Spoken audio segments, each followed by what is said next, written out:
மற்றொரு அண்மை செய்தி. தென்காசியில் பெய்து வரும் கனமழை காரணமாக சிற்றாற்று கல்மண்டபத்தை முழுவதுமாக வெள்ள நீரானது சூழ்ந்திருக்கிறது. இதனை அடுத்து ஆபத்தை உணராமல் புகைப்படம் எடுத்து பொதுமக்கள் அங்கு ஆபத்தை உணராமல் எடுத்து வருகின்றனர்.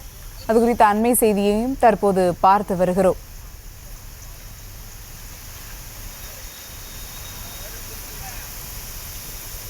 தென்காசியில் பெய்து வரும் கனமழை காரணமாக பல்வேறு இடங்களில் வெள்ள நீரானது சூழ்ந்து காணப்படுகிறது. அந்த வகையில் இளஞ்சி சிற்றாற்றில் வெள்ளப்பெருக்கு ஏற்பட்ட நிலையில் சிற்றாற்று பாலத்தை வெள்ள நீரானது தொட்டு செல்லக்கூடிய நிலையில் உள்ளது. மேலும் இந்த வெள்ள நீரானது சாலையை கடந்து செல்வதால் போக்குவரத்து துண்டிப்பு ஏற்பட்டிருக்கிறது.